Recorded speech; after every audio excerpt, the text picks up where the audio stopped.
Okay.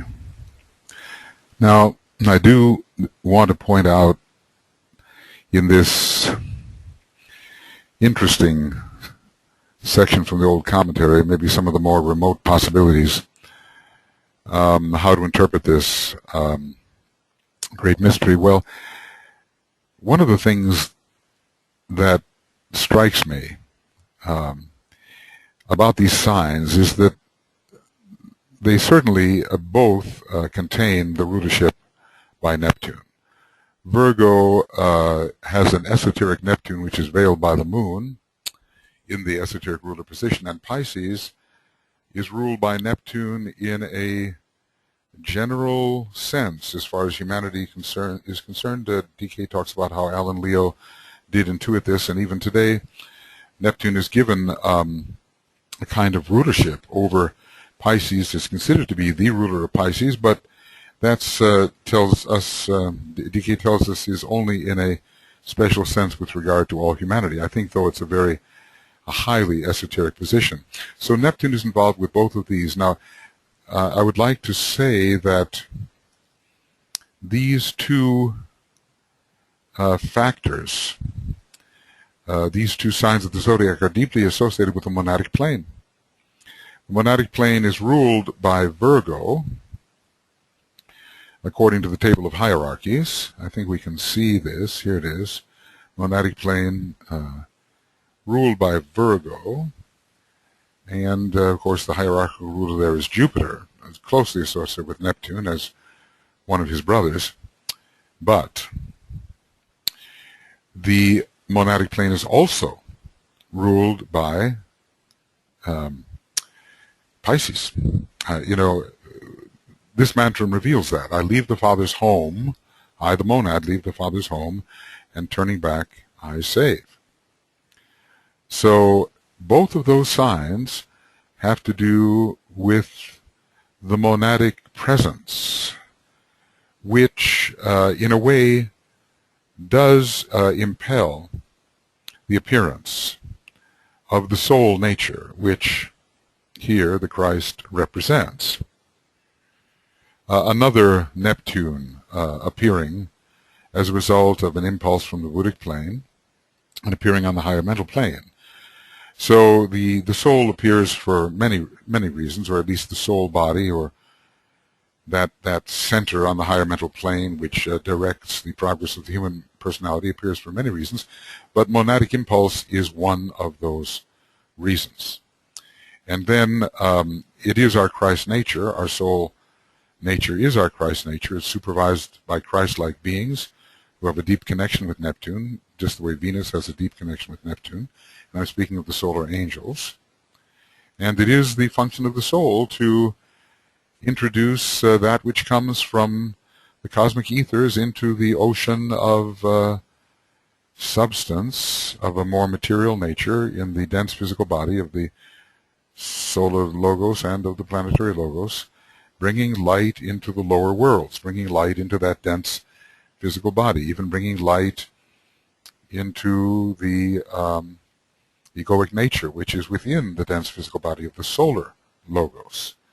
Thus does Neptune work. So it brings from the ocean of light this peculiar Christ-like quality.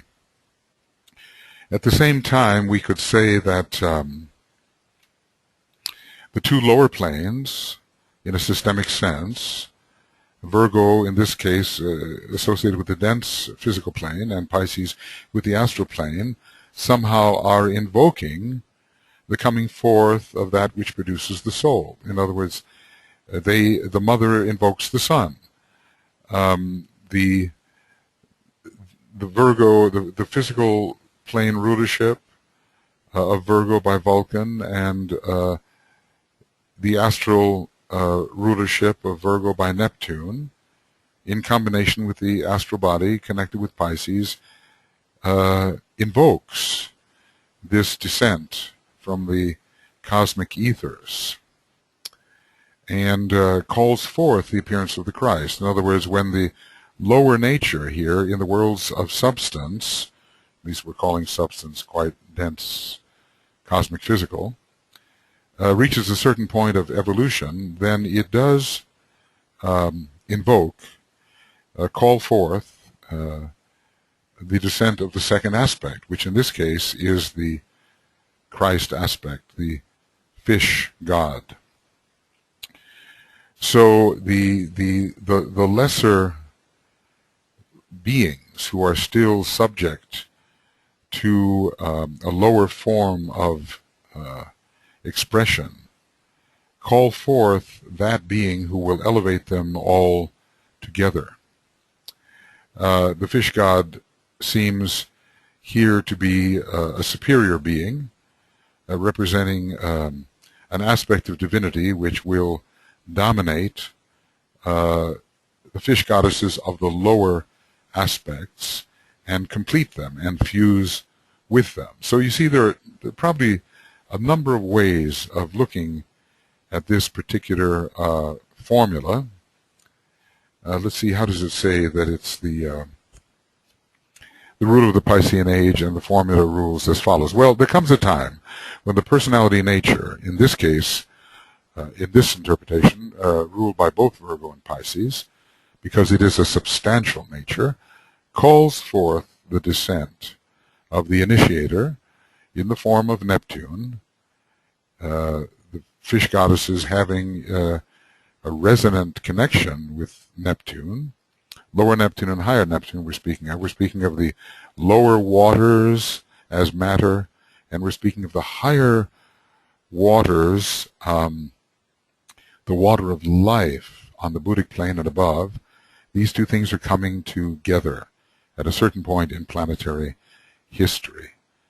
So Neptune is bringing this ocean of light into the lower ocean, which is more material, and suffusing that lower ocean with the true light of the world, bringing higher light to the world.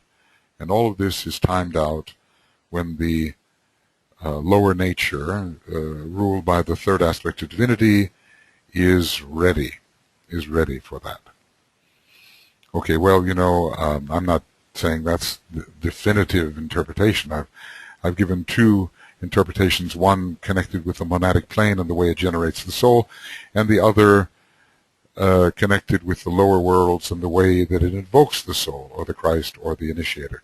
And maybe all three are involved. Neptune Pisces below, Neptune Pisces above, calling forth the soul aspect which the Christ represents as the initiator, Neptune as the initiator in the central position. Those are really three positions for Neptune, aren't they? Below in the dense waters of physical substance, above in the transcendental areas of the monad, and in the center in the luminous, lovingly wise Buddhic areas of the initiator. Okay, moving on here a little bit. It's amazing how much he seems to be packing into the Scorpio chapter. Perhaps it's because Scorpio is so connected with humanity, with our wars and our struggles and our harmonizations and our illuminations, our overcoming.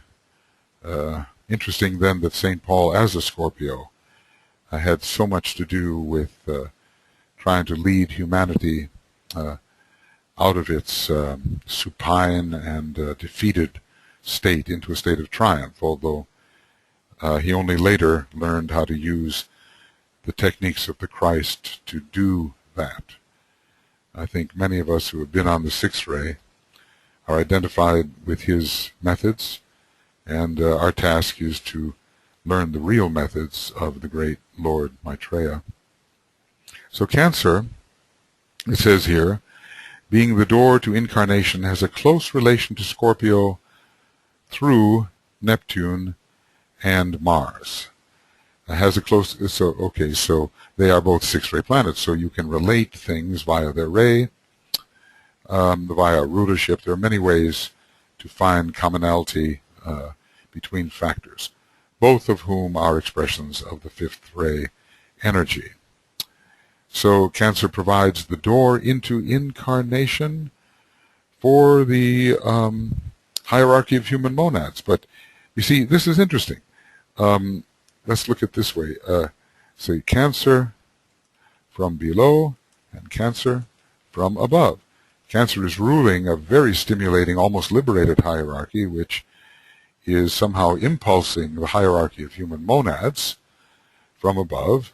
But Cancer is also closely connected with the lunar realm, with the baskets of nourishment, with the dense physical vehicle, with that which came from a previous chain and from a previous solar system. So Cancer is providing the vehicle for these stimulated soul-producing human monads to enter into a physical form.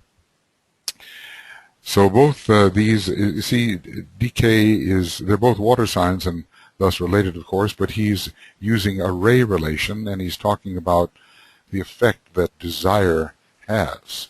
In this case, the desire, the redemptive desire of the human monads is to create vehicles of manifestation for the purposes of redeeming the lower elemental lives, which are associated with Cancer as well and with Aquarius.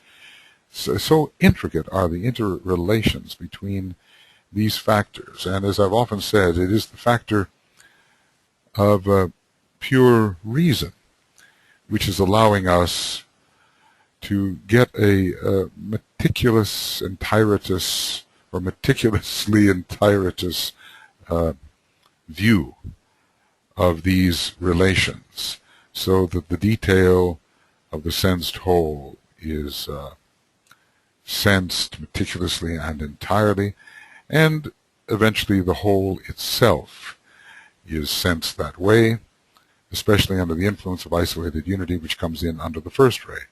See, the second ray senses the detail of the sensed whole, and the first ray reveals the pure wholeness of it, regardless of the detail.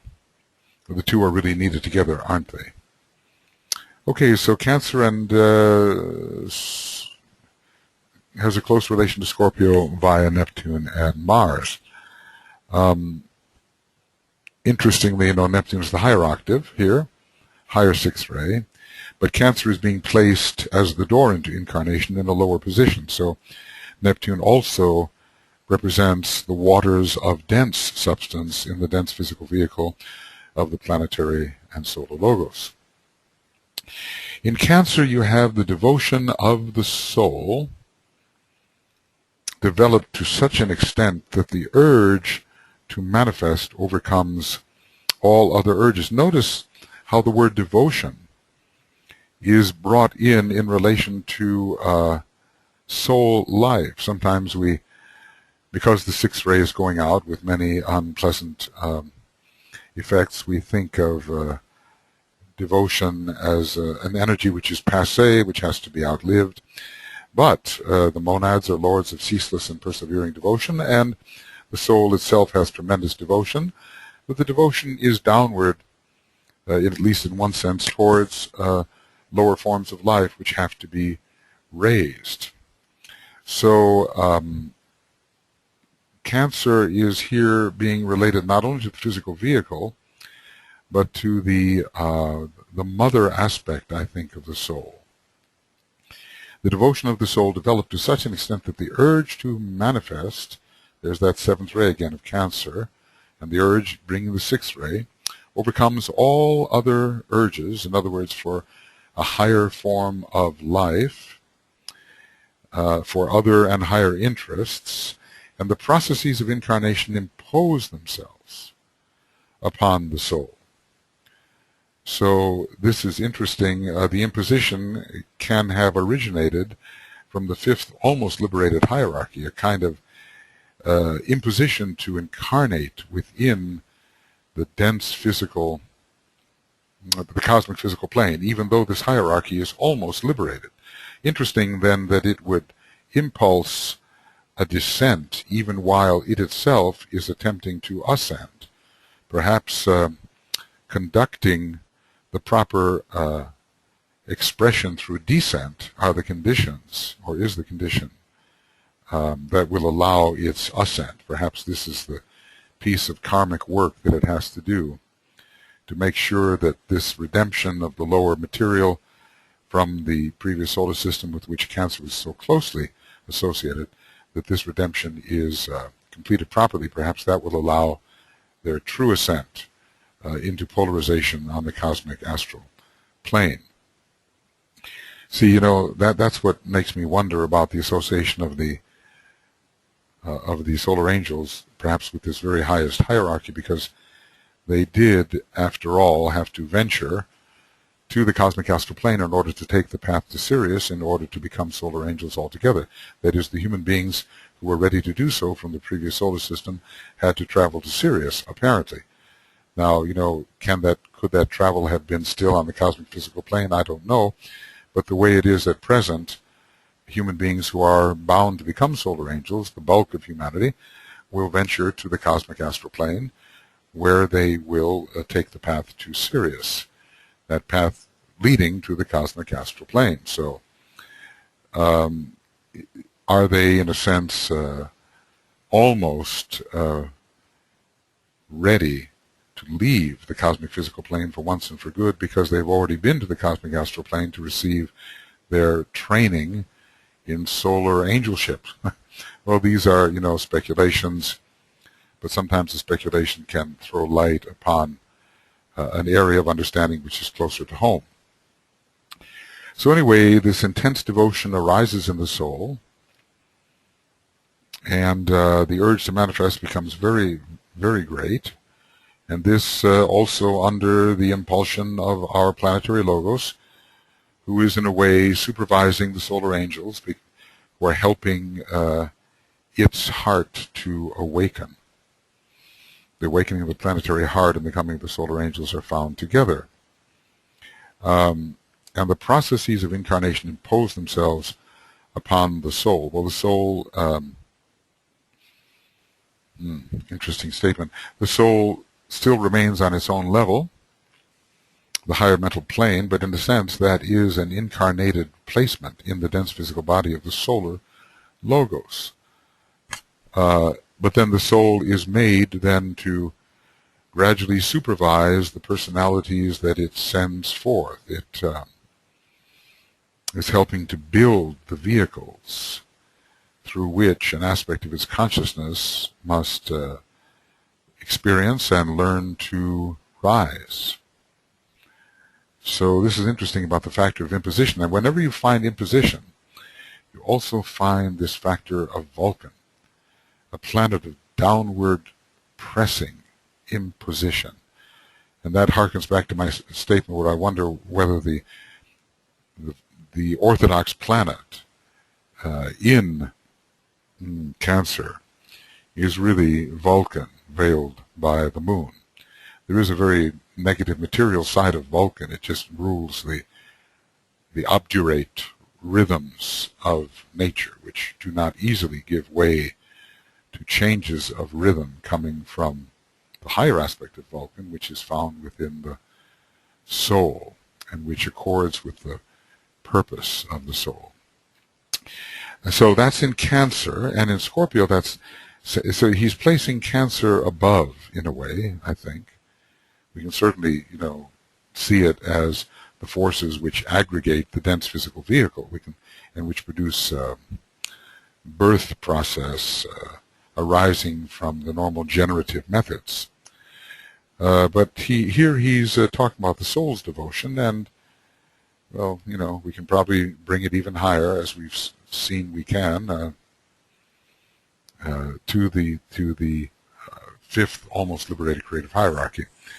In Scorpio, that same spirit of devotion, which is based on a sense of duality, because, you know, devotion senses the other to which one is devoted. There's still identification has not occurred, so one is devoted to really an aspect of oneself, which later one learns is an aspect of oneself. At first it seems to be an other. Okay, in Scorpio, that same spirit of devotion, which is based on the sense of duality and the need to go out towards that which is not the self. See, in this sense, the psychology of the sixth ray is not quite as sophisticated as the psychology of the second ray, which learns to identify the apparent not self as the self. So this same spirit of devotion is turned in the reverse direction, and the urge towards liberation and the desire to tread the path of return becomes so strong. The desire to tread the path of return, it's got great aspiration in it, just the way Taurus does. In Scorpio, the desire to tread the path of return becomes so strong that the disciple willingly, the disciple submits to tests,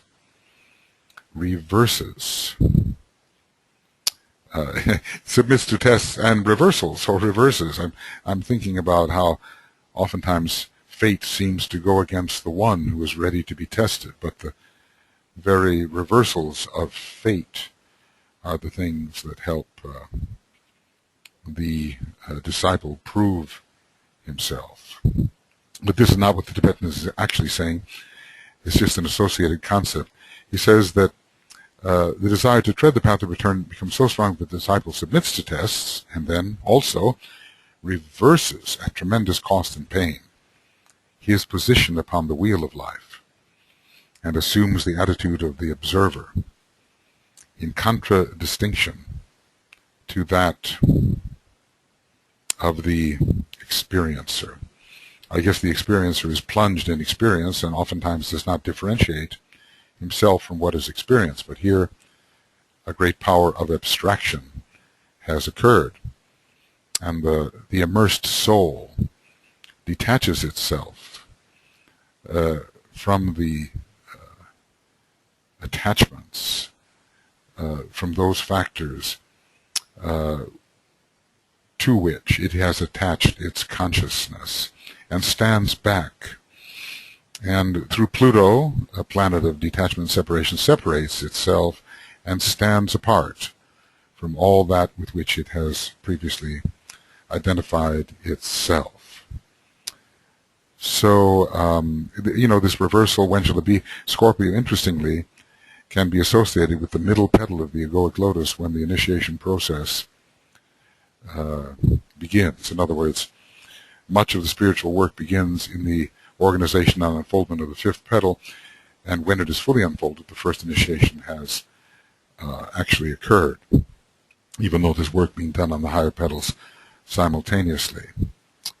So there's pain here, the bitter woe of Scorpio, because there's a rending process between our consciousness and that to which consciousness has been attached. Scorpio severs that relationship, and there's a tearing process. It's a fourth ray sign. Fourth ray is involved in the tearing of one thing from another. And interesting about cost and value and money and that which is worthwhile, it kind of reverses the Taurus process of acquisition. So it's sacrifice and de-acquisition, which occurs here.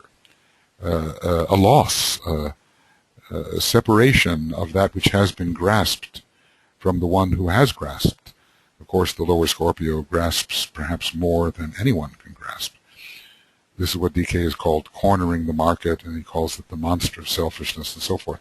But we're not talking about that kind of individual who has identified almost as the dweller. We're talking about the one who is standing back from the dweller, standing in his soul nature and seeing an aspect of the dweller and eventually the entirety of the dweller. So he becomes more the scientist. Interesting about Pluto because it has such a keen observational scientific way of going about things. The Scorpio individual stands back. Perhaps the fifth ray is used here.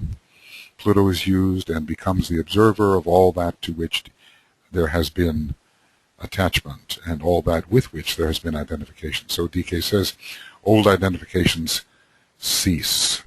New trends towards higher, subtler, and more spiritual identifications begin to appear, and Neptune and Mars begin to play their part. Well, Mars will cause the great struggles, the frictional struggles between the higher self and the lower self, and Neptune will begin to translate, to elevate, to make more subtle, to induce transcendence of the area with which there had been identification and to which there had been attachment. Neptune loosens those bonds so that the abstracting consciousness can slip away from all that which had held it in consciousness and due to desire. So now we don't have Mars as the principle of attaching desire. We have Mars as the principle of conflict, which allows us to detach from that which we had previously desired. We fight against our attachments, and we use eventually Mercury. Well, we use Venus, the light of the soul, to understand clearly where we have given way to glamour. We use Mercury to help dispel illusion. It's a Buddhic planet in many ways. And we finally use Neptune to slip away into higher identifications, because Neptune is very much a planet of permeation, which allows you to slip into something which you had previously considered to be other, and allows you to become that something. In this case, a higher something. We identify with a higher realm of consciousness and being through the good offices of Neptune. So, in this case, he's talking about Cancer as descending, as taking a position above and allowing the soul to descend into incarnation, and Scorpio as staging a release. Remember that Uranus rules Scorpio, and so the whole factor of achieving freedom is very, very strong in the animated Scorpio individual. And then the fight is on, and illusion is dispelled, and the Hydra is seen for what it is, and one slips out of lower identifications into highers via Neptune. So, you know, we can place these signs as ruling different factors of the human energy system. Cancer can be very, very high, can be middling, can be below.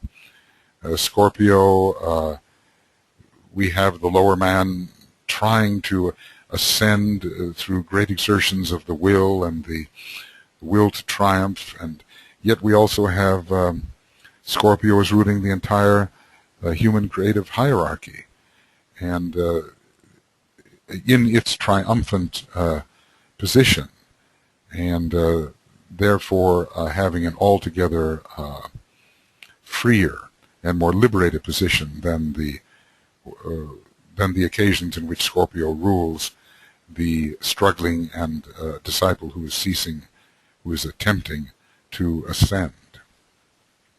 Yeah, I've seen, you know, that all the astrological, planetary, and various energies can be applied to all the different levels of the human energy system and the energy system of humanity as a whole, and we have to really understand what is the level we are talking about at the moment. We have to, you know, and this is particularly important with the sixth ray, because so often we think of the sixth ray as passé, as retroactive, as somehow reactionary, backward-looking, and yet the great devotional factors of the solar angels and of the human monad itself are making human ascent possible. Without their sustained devotion to our elevation, we could not possibly ascend. So our devotion here as personalities in lower worlds is really answering to their much greater and more selfless devotion, which in a way invoked us so that we could respond, and then we begin to invoke those higher factors who are so devoted in a way to our elevation. Let's see where we are here. Okay, that's where we are.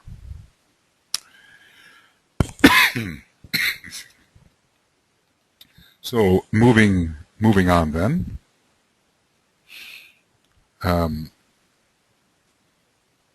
A close study of all the above relations, okay, and we've been trying to do that to an extent. In the new esoteric schools, there will be really close studies. Right now we are so pressed and so harried, and members of such groups as the Morya Federation, the Arcane School, other School for Esoteric Studies, they do what they can in the time that they have to penetrate deeply into the esoteric wisdom. But the day will come when there will be schools that are well established and sustained and protected, where the true and deep, profound study work can be carried forward, and then we will see that we really have just scratched the surface of what DK has given us, even though it is the second installment. Who knows about the upcoming installment and what it will reveal? These books, I think, are good for hundreds and hundreds of years, and as scientific revelations occur, we will see that the hint that they will occur has been present in these books by the Tibetan and also in the Blavatsky books, such as The Secret Doctrine. All of the seeds of the then appearing revelations will be seen to have been placed long before, but we have not been able fully to understand. Okay, so a close study of all the above relations will reveal the fact that 4 signs of the zodiac play a dominant part, therefore, in the life of the man who is working whilst in incarnation with his sun in Scorpio or with Scorpio rising. So we are coming back here to the idea that we are studying in this chapter Scorpio, but we're dealing here with the relations of certain constellations to that sign. And I suppose if we are a sun sign Scorpio or have Scorpio rising, we really have to look at how these other signs and their rulers are placed in our chart to get the full implications of the way Scorpio can work in our life. And these, they're playing a dominant part in the life of the man who's working in Scorpio, a dominant part. So these are not factors to be ignored, even if a person does not have these signs tenanted by planets while living out the Scorpio incarnation. They may have no planets in Aries or in Cancer or in Aquarius. But still, we have to look to these signs and to the rulers of these signs and how they are placed and how they interact to get a fuller picture of how the man can live out his Scorpio incarnation. And these are Aries on the cardinal cross, giving us the initiating impulse and always identified with the life aspect. Aries, the very first sign of the zodiac, the first ray and the first aspect. Well, in a way, life is foundational. It's not the first, second, or third aspect. Actually, it's something which is foundational to all of them and pervades them all, but somehow Aries is most identified or is closest to the life aspect, just like Atma is closest to being. Then there's Cancer also on the cardinal cross, and it gives us the focused impulse, and that's what incarnation is. It's a focused spiritual impulse.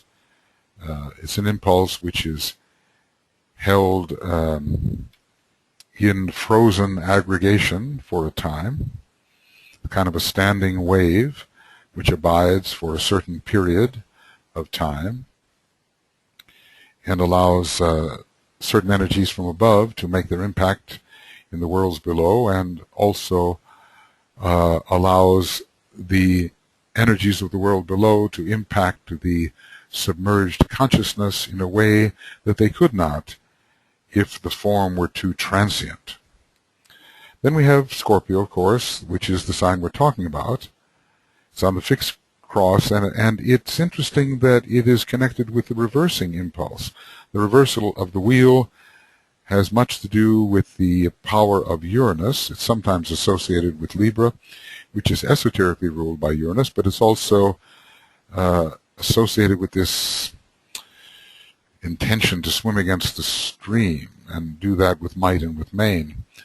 And all reversals, or going in a different and a new direction, a more archetypal direction, have to do with Uranus. And Uranus is the exalted, let's call it the exalted ruler of Scorpio. Sometimes I think the exaltations tell us of a very high function of a particular planet in that particular sign. Maybe the highest possible function. I mean, if Aries is associated with life, the sun is the source of all life in our solar system, all life to us, and the sun is the exalted planet in Scorpio. So I think the exaltations have to do with great powers of the particular planet involved being released, planet or luminary. It's almost as if the fullest possible expression of that planet can occur through the exalted position. You know, this would be the love wisdom of Venus and Pisces, and this would be the luminosity of Vulcan and Taurus, and the life-giving potency of the factor of pure being revealed in Aries, and so forth. Just going through the exaltations, we might see a release of planetary power which is actually in excess even of the hierarchical rulers. And then, of course, Aquarius is involved here, and this is group impulse. The reversing impulse leads us towards identification as a soul with group. And the minute the group becomes of real importance to us, the impulse towards service, which is away from lower egoism, supervenes. And we realize that our nature is extended through the group. Our truer identity is that of the group, and as we serve the group, we serve ourselves as well. So I think we've seen the relations here. Excuse me. We see that how the interactions and interrelations of these particular signs of the zodiac, they're done through Mars, relating Aries, Scorpio and Aries. They're done through rays, relating Scorpio and Cancer. And they're done also, the Scorpio-Aquarius connection is via the sixth ray and Neptune. It's also done in a way via Uranus. We're not talking about that so much, but Aquarius has as its orthodox ruler Uranus, and the Scorpio has the exalted Uranus. So there's a connection, but there's also the sixth ray connection of the ruler Mars to the veiled sixth ray Neptune, hierarchically veiled. And there's another one that just flashed through my mind. Yes, interestingly enough, the hierarchical ruler of Scorpio is Mercury, and this is closely associated with Neptune again, and also with Uranus. Uranus is the higher octave here of Mercury, and Neptune is a Buddhic ruler, maybe the foremost Buddhic ruler, to the secondary Buddhic rulership of Mercury. So we see how each one of these other three signs, Aries, Cancer, and Aquarius, is related to Scorpio. Of course, we could find ways in which the Aries is related to Cancer and to Aquarius, or how Cancer is related to Aquarius, and so forth, and DK has hinted at these things. The main thing, however, is to realize that in the life of the Scorpio person, the initiating impulse, the focused impulse, and the group impulse are all to be associated with the primary reversing impulse, which conquers all negativity and lands a man into a new level of identification. which is that of the soul, liberated now from the lower, from the Hydra. Okay. Now these are the signs, 1, 4, 8, and 11. I think we can see that. Aries is the first sign, Cancer the fourth, Scorpio the 8th, and Aquarius the 11th. What do we have here? 5, 8, 13, 24. Interesting. That number would come out of them. And these numbers in themselves are most significant, for they are the signs of will, desire. That's Aries, I suppose. Of human expression, Cancer. Of the Christ principle, which is, well, we can associate that, I think, with Scorpio, the victorious Christ principle, conquering the Hydra. Of course, the Christ principle can be associated, cosmic Christ, with the sign Aries and so forth. And of initiation, yes. Liberation, initiation. The fixed cross reveals that Aquarius is the sign of liberation and thus of initiation. A number of the final initiations can be taken in Aquarius, the 3rd, 4th, and 5th, which of course doesn't mean that if we are Aquarian and have Aquarius strong that we are taking those initiations, obviously. But he seems to be associating them in a sequential manner, because after all, human expression is very Cancerian. The Christ principle, this is the triumphant Christ, and initiation Aquarius definitely, and of course Aries, it has so much Mars, so it indicates desire, but as well it is the foremost sign of will, more first ray coming through Aries at this time than through any other constellation. There is no need for me to enlarge upon this fourfold theme and the truth of its implied teaching, for it is obvious and clear, and the history of the soul is sealed in these numbers. I guess the impulse, number 1, the fourfold embodiment, number 4, 8, the number of the Christ, thus the Christ principle, of course, rising from the lower circle to the higher via Mercury, the Antikarana, through which illusion is dispelled. So that's the way the victory is achieved. This Antikarana is oftentimes given as a figure 8, which shows the circulation from below to above, above to below, and the welding into unity of these two factors. The higher 8 overcomes the lower 8, or let's just say the Christ as 8 overcomes the 4 of form. And finally, the 11, the number of the hierarchy, liberated into the ranks of the hierarchy, also in a way the gates of wisdom, passing through which one finds oneself in hierarchy, therefore associated with Gemini, and the 11 becomes the 2 of great light and of love wisdom.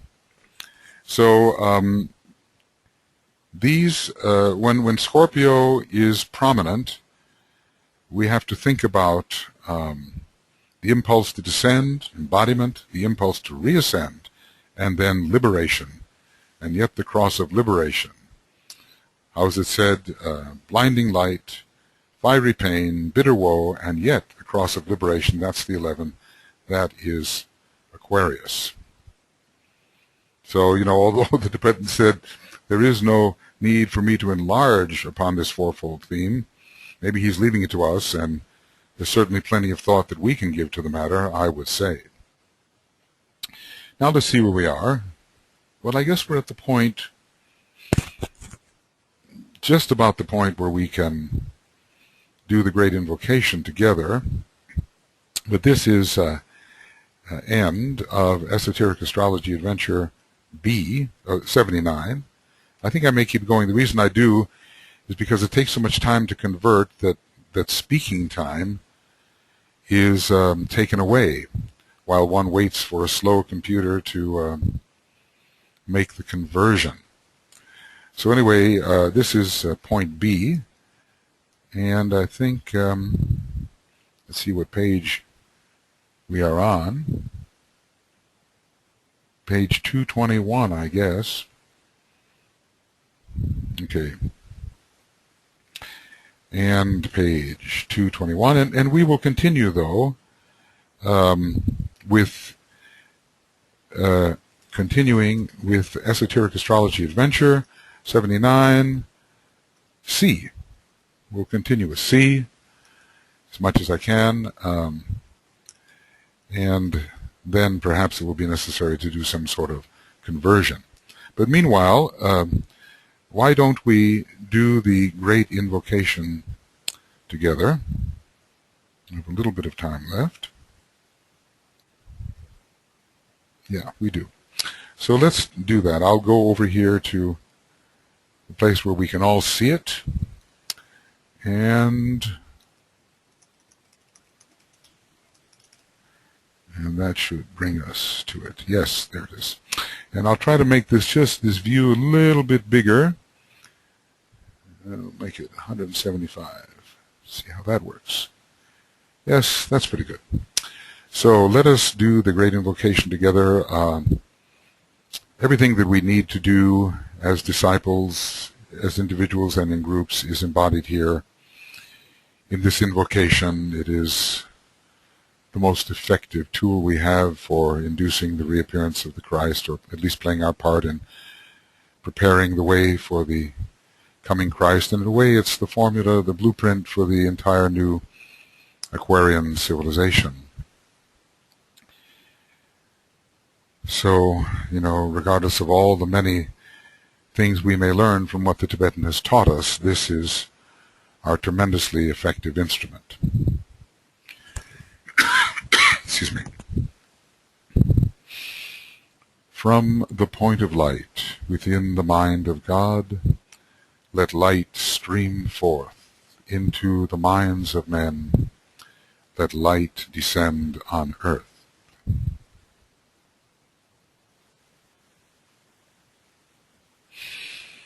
From the point of love within the heart of God, let love stream forth into the hearts of men. May Christ return to earth.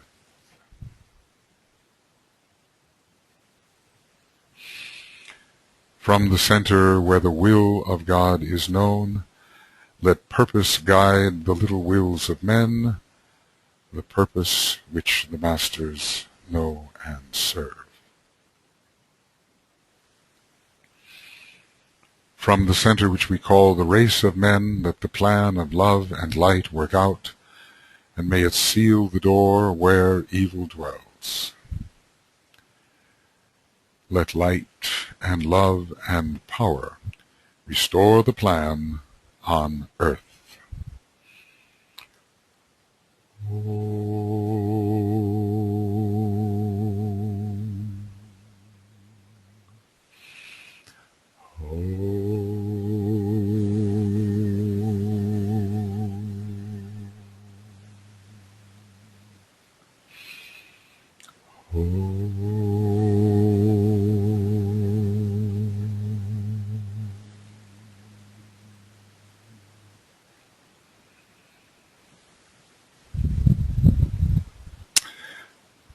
Okay, friends, we will be ready then to go on to Esoteric Astrology Adventure number 79.C, and continuing with the Scorpio, very amplified Scorpio chapter.